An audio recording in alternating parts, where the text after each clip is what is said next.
Halo, selamat pagi. Kita berjumpa kembali dalam ruang publik KBR dan pagi hari ini dipersembahkan oleh Kementerian Pemberdayaan Perempuan dan Perlindungan Anak, Kemen PPPA RI. Dan tema pagi hari ini, kasus anak berhadapan dengan hukum meningkat, jangan lengah. Bersama saya Rizal Wijaya. Baik, saudara, anak merupakan generasi penerus bangsa. Berbagai upaya harus dilakukan untuk melindungi anak-anak, termasuk saat anak terlibat dalam kejahatan. Pendampingan perlu dilakukan agar anak tidak terjerumus kembali dalam kejahatan dan berhadapan dengan konsekuensi hukum. Anak berhadapan dengan hukum menjadi salah satu isu kompleks yang harus menjadi perhatian masyarakat dan tentunya pemerintah ya. Fenomena ini tidak hanya berkaitan dengan pelanggaran hukum yang dilakukan oleh anak di bawah umur, namun juga tentang bagaimana sistem peradilan pidana merespons dengan cara yang memperhatikan hak-hak dan kebutuhan khusus anak. Lalu siapa saja sih yang termasuk anak berhadapan dengan hukum? Kemudian seperti apa perlindungan hak anak yang berhadapan dengan hukum harus dilakukan? Kita akan bahas bersama dengan narasumber yang sudah terhubung secara virtual pagi hari ini. Terima kasih atas kehadirannya untuk Ibu Dian Sasmita MH selaku anggota Komisi Perlindungan Anak Indonesia. Selamat pagi Ibu Dian. Selamat pagi, Mas Riza. Salam sehat Ibu Dian. Ah, Oke, dan bersama saya Rizal Wijaya hingga pukul 10. Anda jangan kemana-mana, Anda juga bisa ikutan berinteraksi dengan kami ya. Silakan Anda langsung gunakan fasilitas telepon bebas pulsa di 0800 245 7893 atau ke WhatsApp di 0812 118 8181 untuk bertanya ataupun Anda yang ingin berkomentar terkait dengan tema kita hari ini. Oh ya, untuk live chat di YouTube Berita KBR juga kami buka, serta mention ke akun Instagram @kbr.id. Baik, Ibu Dian, mungkin sebelum kita ngobrol lebih dalam ya terkait dengan tema kita hari ini, bisa dijelaskan terlebih dahulu, sebenarnya apa sih yang dimaksud dengan anak berhadapan dengan hukum? ya, selamat pagi semua yang ada di Indonesia ya. Ini sangat menarik sekali ajakan untuk berdiskusi tentang anak yang berhadapan dengan hukum dan memang perlu kita ketahui bersama, anak berhadapan dengan hukum itu anak yang masuk kepada proses peradilan pidana yang ada di Indonesia. Jadi istilah anak berhadapan dengan hukum ini muncul lewat Undang-Undang Sistem Peradilan Pidana Anak Nomor 11 Tahun 2012. Hmm. Jadi artinya sudah 12 tahun undang-undang tersebut ada. Nah, anak berhadapan dengan hukum ini ada tiga kategori. Yang pertama anak sebagai korban, kemudian anak sebagai saksi, dan yang terakhir anak yang berkonflik dengan hukum atau anak yang melakukan tindak pidana atau pelanggaran hukum. Nah, itu adalah tiga kategori dari anak berhadapan dengan hukum. Oke, jadi Undang-Undang Tindak Pidana Anak ini sudah ada sejak 12 tahun yang lalu gitu ya Ibu ya? Iya, 2012 sudah ada. 2012. Sebenarnya Iya. awalnya nih mungkin bisa diceritakan dengan hadirnya undang-undang ini eh apa yang melatar belakangi sih sebenarnya? Iya, jadi Indonesia sebelum ada Undang-Undang SPPA ini jauh sebelumnya sudah ada Undang-Undang Peradilan Anak, Pengadilan Anak Hmm. nomor 3 tahun 97. Di sana jadi ketika anak masuk ke dalam proses hukum, tata caranya seperti apa menggunakan Undang-Undang tahun 97 tersebut. Tapi lamban laun ternyata ada beberapa peraturan-peraturan internasional yang kemudian muncul untuk menegaskan atau untuk mengingatkan kepada negara-negara pihak bahwa pemenuhan hak anak yang berkonflik dengan hukum atau yang berhadapan dengan hukum ini perlu ditingkatkan perlindungannya dan pemenuhan haknya karena tidak bisa anak diperlakukan seperti orang dewasa. Hmm. Karena kalau mau melihat kenapa anak bisa masuk ke dalam peradilan pidana itu akan jauh sekali kita perlu mendalami. Untuk itu di dalam Undang-Undang SPPA ada profesi-profesi khusus yang kemudian hadir. Karena apa ya ruhnya awal itu Undang-Undang SPPA ini adalah bagaimana caranya supaya anak ini tidak terkena dampak negatif dari sistem peradilan pidana yang ada di Indonesia. Oke. Zaman sebelumnya itu masih banyak saya sebelum di komisioner KPAI saya mendampingi anak-anak yang berkonflik dengan hukum selama 15 tahunan. Anak-anak masih bercampur dengan orang dewasa ketika proses penahanan, kemudian anak umur 10 tahun pun bisa masuk ke apa menjalani pidana, kemudian perkara-perkara yang sederhana misalnya Hmm. mencuri eh, rongsok atau mereka tinggal di jalanan itu bisa juga ditangkap dan dimasukkan ke penjara. Nah, untuk itu pemerintah Indonesia memandang anak ini perlu diselamatkan.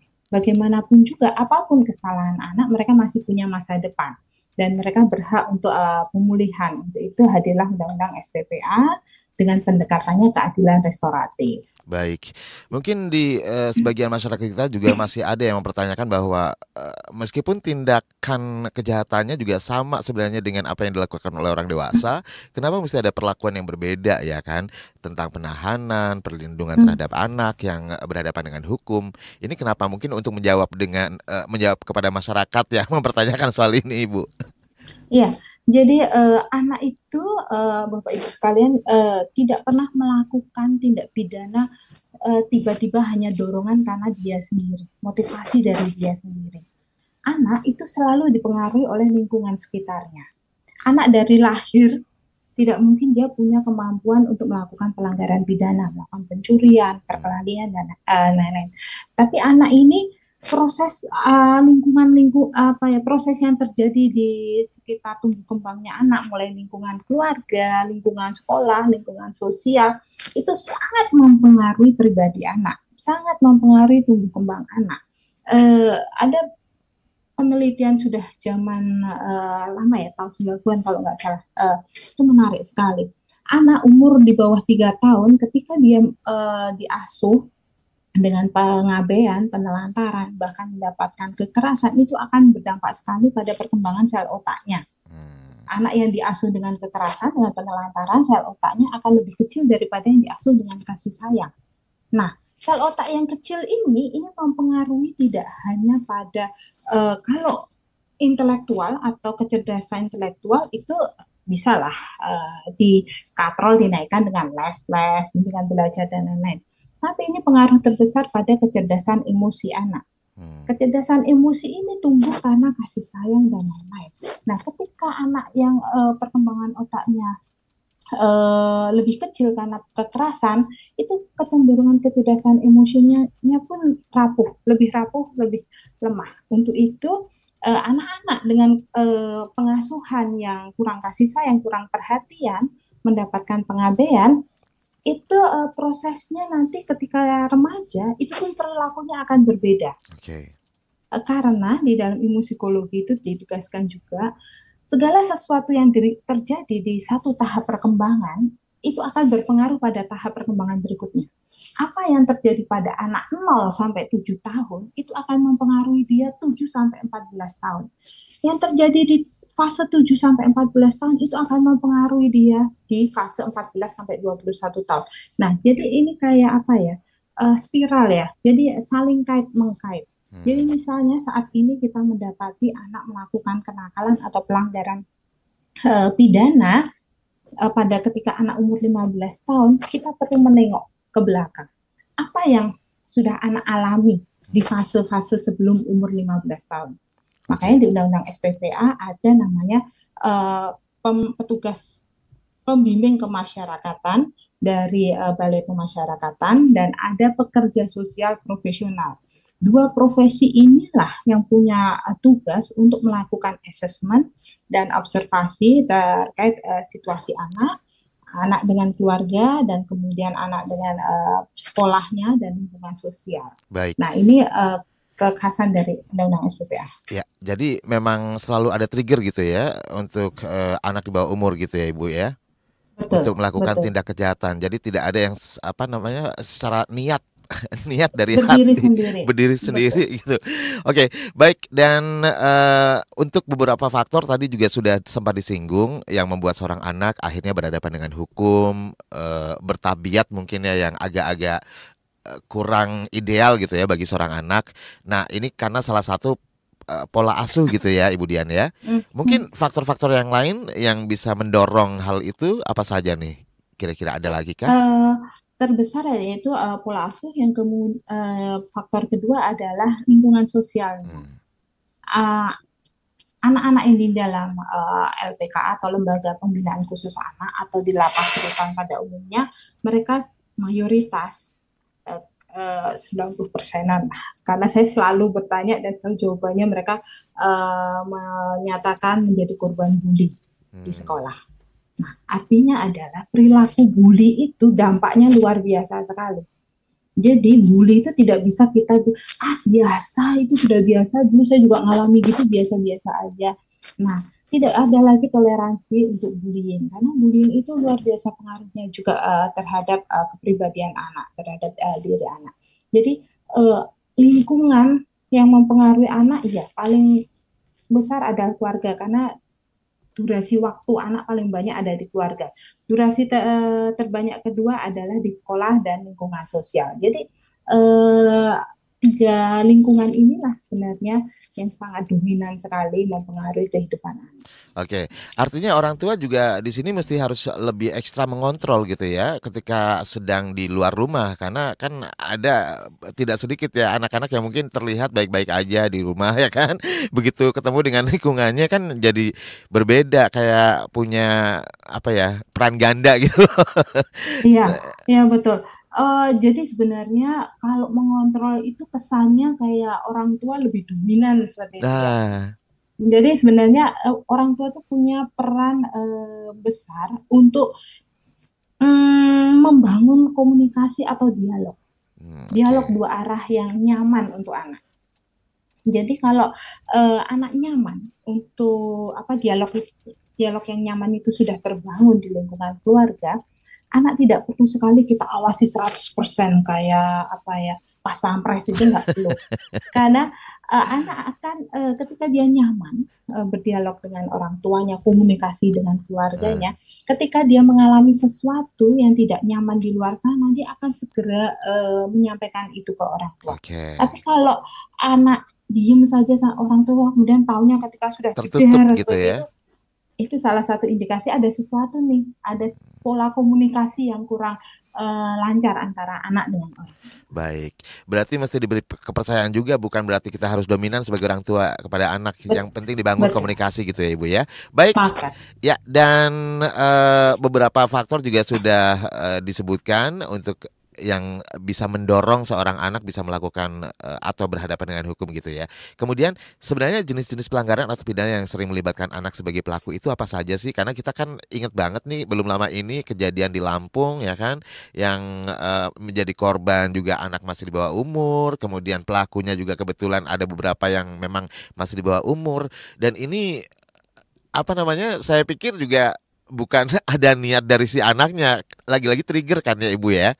Apalagi di era yang serba digital sekarang ini, apapun bisa diakses tanpa ada pengawasan yang secara langsung gitu. Ini sangat berperan tentunya. Nah, seperti apa Betul. nih? Jadi kalau kasus tertinggi kalau secara nasional berdasarkan data dari Ditjen Pemasyarakatan itu masih pencurian ya. Hmm, Jadi yang selama ini saya temui semua kasus itu semua pelanggaran hukum ada yang dilakukan oleh anak kecuali hanya satu yang belum saya temui korupsi. korupsi. Korupsi belum pernah dilakukan oleh anak, tapi mau bentuk pelanggaran apapun ada. Tapi memang mayoritas masih pencurian. Kemudian di beberapa wilayah itu menunjukkan kekerasan seksual, itu mendominasi juga. Kemudian kalau Jakarta ada kemudian masuk narkoba seperti itu. Jadi kekasan wilayah itu juga menentukan pelanggaran-pelanggaran apa yang sering dilakukan. Nah, ini kalau di Undang-Undang SPPA itu kita mengenal juga ke pendekatan keadilan restoratif, Mas. Jadi Oke. keadilan restoratif ini adalah uh, tujuannya memulihkan pada kondisi semula. Yang diutamakan adalah korban, kemudian masyarakat, dan kemudian anak yang melakukan pelanggaran hukum. Jadi pemulihan korban seperti apa, kerugian-kerugian korban seperti apa, masyarakat juga, kemudian anak juga. Nah, kenapa masyarakat ini juga dilibatkan? Karena misalnya tetangga Mas Rizal kecolongan nih, Oke. pasti kemudian masyarakat sebagai tetangga yang bersebelahan pasti muncul kekhawatiran, iya aku jadi khawatir nih. Betul. Nah, kan berarti masyarakat juga ada kerugian juga muncul rasa kekhawatiran, kecemasan. Nah, untuk itu masyarakat juga perlu dilibatkan atau mendapatkan dukungan pemulihan. Nah, untuk itu di keadilan restoratif ini muncul upaya diversi di dalam Undang-Undang SPPA. Oke. Diversi ini adalah pengalihan proses atau pengalihan ya penanganan kasus dari peradilan formal menjadi informal atau non formal. Jadi seharusnya anak itu dari kepolisian naik ke kejaksaan persidangan, tapi kemudian di tingkat kepolisian seorang penyidik kemudian bersama petugas kemasyarakatan yang terdiri dari PK Bapas, pekerja sosial, kemudian mereka melakukan pertemuan melibatkan korban, tokoh masyarakat, perwakilan tokoh masyarakat, anak, kemudian pihak sekolah, dan berembuk bersama Oke. mencari solusi yang terbaik. Baik. Nah, harapannya supaya anak tidak masuk ke peradilan formal tadi yang punya dampak negatif dan lain-lain. Baik, nanti penjelasannya bisa dilanjutkan kembali ya Ibu Oh Dian baik, ya. baik, baik. Dan kita juga penasaran nih, pendengar juga pasti penasaran bagaimana sebenarnya proses persidangan terhadap anak di bawah umur ini ya yang berhadapan dengan hukum. Kita nanti akan kupas lebih dalam lagi di segmen berikutnya, tetap di Ruang Publik KBR. Dan Anda yang ingin berkomentar atau yang mau bertanya, sekali lagi Rizal ingatkan hanya di nomor 0800 245 7893 atau Anda bisa kirimkan WhatsApp di 0812 1188181 atau live chat YouTube Berita KBR.